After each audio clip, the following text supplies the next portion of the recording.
21 years in prison for a crime they say they didn't commit, the ritual satanic abuse of children. Fran and Dan Keller say they were caught up in a witch hunt.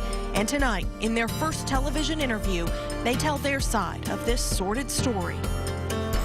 A court ruled the Kellers did not get a fair trial, so they were released late last year after 2 decades in prison, out on bond, waiting to see if they'll be retried. But a lot has changed since Fran's daycare in Oak Hill took in dozens of children between 1989 and 1991. That is the year 3 of those children accused the Kellers of physical and sexual abuse. A jury convicted them after a 6-day trial and sentenced them to 48 years in prison for the aggravated sexual abuse of a child. But the doctor who gave the only evidence of abuse has recently recanted his trial testimony. They told me that Dan was accused of hurting a child.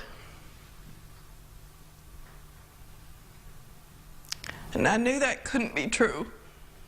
He's not capable of something like that. It was, like she said, terrible. You couldn't say nothing. I felt like jumping up and saying, look, we didn't do nothing. I didn't think they'd find us guilty, but when they found us guilty, it just, my heart went from here to there. I felt sick. Even in the courtroom, we were going down the stairs and I passed out. This is everybody's nightmare. How anyone can be accused of something so horrible and no, they didn't do it. It's unbelievable. The heartache. It's horrible. And then when you heard that sentence, 48 years. I almost collapsed. It hurt. And then after that, we left the courtroom and going back to the jail in that kind of like a hallway, Fran collapsed. And what really hurt, I couldn't go up to her. They said, get back, get back. I thought to myself, that's my wife, what's wrong? But I couldn't go up there, that hurt. And you didn't see each other again for 21 years? What was that like? Hard. Oh, yeah? It was real hard. I don't know. It's terrible. I kept in my heart what she looked like. Tell me what prison was like for you. You try to fit in. You try to get with the strongest groups for protection with this type of crime. It's bad. It's not something I'd wish on anybody, especially if they're innocent. It's hell to go through. Some of the guards, they treated me like trash. One guard said I ought to be locked up and tear gassed every day. What about the moment you found out you were getting out? Big smile. I just smiled all the time. I just kept smiling. And then everybody knew. You're leaving, aren't you? I said, yes, yes. They pointed to me and tears came from my eyes and I was happy.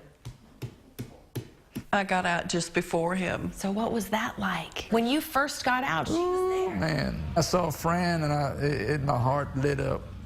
Are you angry? I'm angry at the judicial system, how people hide evidence, how the juries don't listen, trash science, people that aren't experts, and all this put together. I'm angry at the system. I think it's fair to ask for a normal life because we've been through hell and back, and it's not right. Want it to be over too so we can go on with our lives. Hope it's soon. I hope it's soon. The Kellers divorced in prison, but they say they are still very much together. They are living apart right now as they try to adjust to life after prison. Well, what's happening with the case now? It's still being reviewed by the Court of Criminal Appeals, right? It is, and I reached out to Travis County DA Rosemary Lemberg. She says she cannot comment while it's still in the appeals process, and we don't know when that process will be over. But for a full breakdown of this case and an extended version of our interview with the Kellers, just go to this story. It's in the Investigate section at KXAN.com. TexasNews.com. While the Kellers have not been completely cleared yet, we still wanted to know how often people have been exonerated in Texas through an open records request to the state controller's office. We learned in the last 2 decades, Texas has exonerated 94 people and paid out $64.6 million of your tax dollars to exonerees. The majority of those, 36, are from Dallas County. Here in Central Texas, there have been 1 each in Travis and Williamson counties. We've covered that Williamson County case extensively, of course, that of Michael Morton, who was wrongfully convicted of his murder of his wife. He spent nearly 25 years in prison before DNA evidence exonerated him. He was released in 2011, and the prosecutor in his case was convicted of contempt of court for withholding evidence.